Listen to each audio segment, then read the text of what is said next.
Hello everyone, Bob here. Today we're going to talk about, in my opinion, the funnest entry in the Friday the 13th franchise, Friday the 13th Part 6, Jason Lives.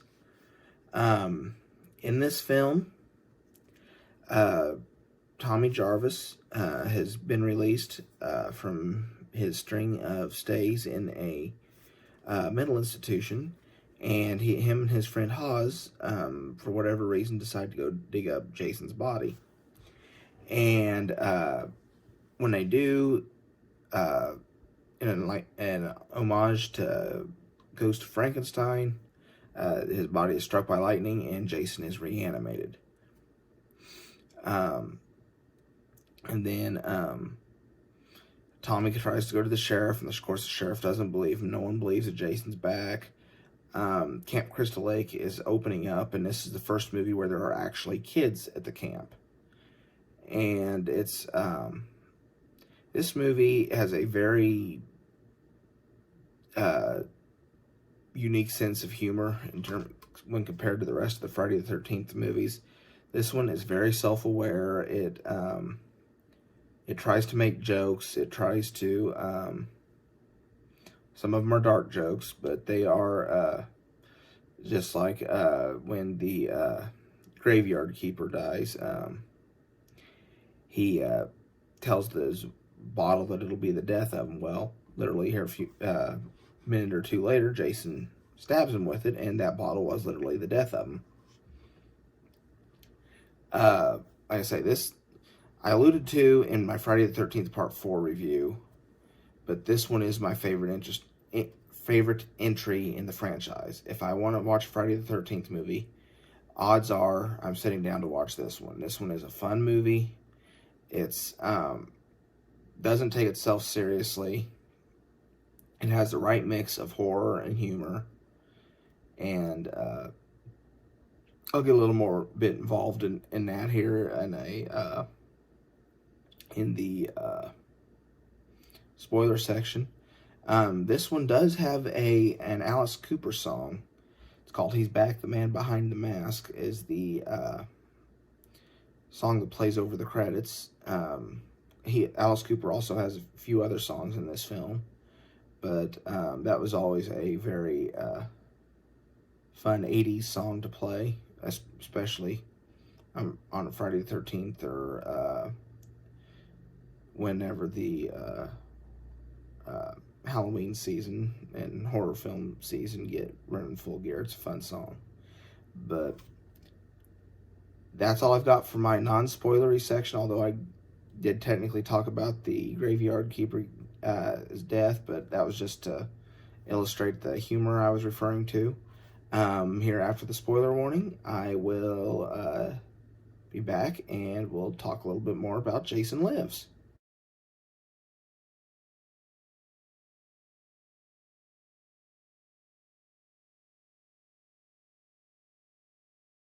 All right, everyone. So Jason Lives. After Jason is dug up, there are several humorous moments, and self-aware moments almost. One of them is when a couple camp counselors run into Jason along the road, and she tells him not to go out there and face him.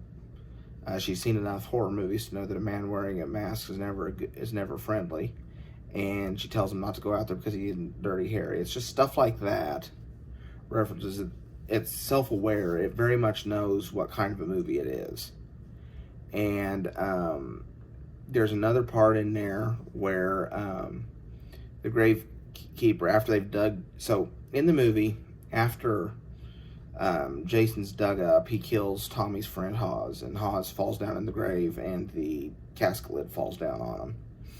And all the gravekeeper finds the next day is Hawes' foot sticking out, so he just goes and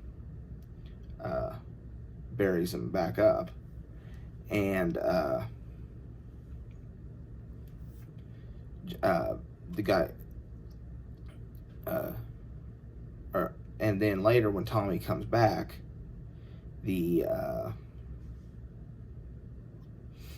the grave is covered, and he says, well, dig him up. And the grave digger says, dig him up? Do they think I'm a fart head? Well, then it's an immediately quick cut to the camp children, and they go, yes, because they're being asked questions by Megan and her friends as they try to entertain them while the rest of the counselors or the bosses get there.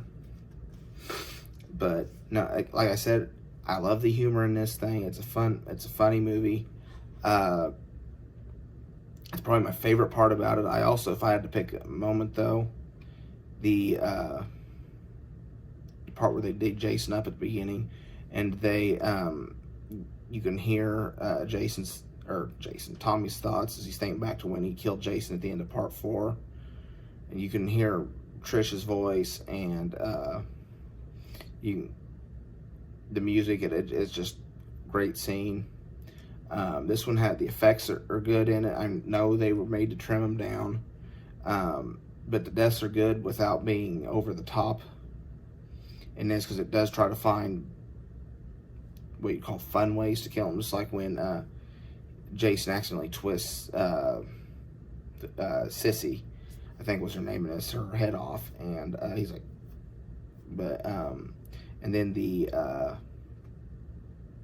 paintballers in the woods, it's all very humorous. It's all very well done. It's a fun movie to watch if you can have fun watching these slasher films, which, let's face it, if you're not having fun, what's the point in watching the movie? Least favorite part, I really didn't have one with this one.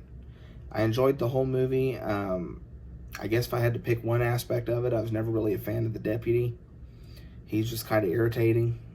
Unfortunately, unlike the lady I found irritating in part 5, the deputy doesn't get killed in this movie. But if that's the only complaint I have about this one, it's pretty minor.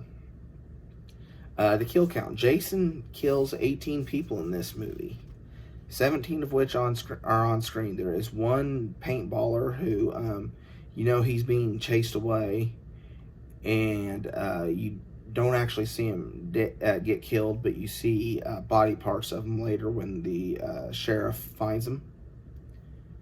The 18 people that Jason killed in this movie, you add that in, that brings Jason's total up to 53 victims so far in his reign of terror on the Camp Crystal Lake region.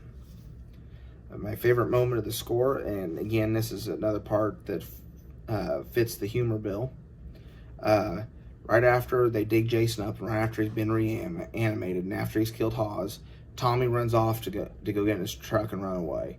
Well, Jason puts his hockey mask on and picks up the fence post, and he turns around and they do this cut zoom thing where they go in, you see Jason in Jason's eye, and it enlarges, and Jason walks across the screen and then turns and slashes at the camera. And it's kind of a reference or parody of the James Bond gun barrel logo. And the funny thing, or the thing I like about it, is the way the music during that whole segment from back after they dig him up, and Tommy's standing there looking at Jason's body, and they're playing that. It's a very slow build up. Then the music builds as Tommy freaks out and attacks him with the fence post, and then of course the lightning, and Jason gets reanimated. It all builds up to that point. That's my favorite part of the musical score of this movie. I do also like the Alice Cooper songs. I'm a product of the 80s. What can I say? It is what it is. But there you have it. Those are my thoughts on Friday the 13th, Part 6. My favorite entry into the franchise. Thank you so much for watching. If you enjoyed this video, please give it a like. Please consider subscribing to this channel. I try to have a new video up every day. It doesn't always work that way, but that's my goal. Follow me on Facebook or Twitter. Just search for Bob the Film Guy. And for now, this is Bob, signing off.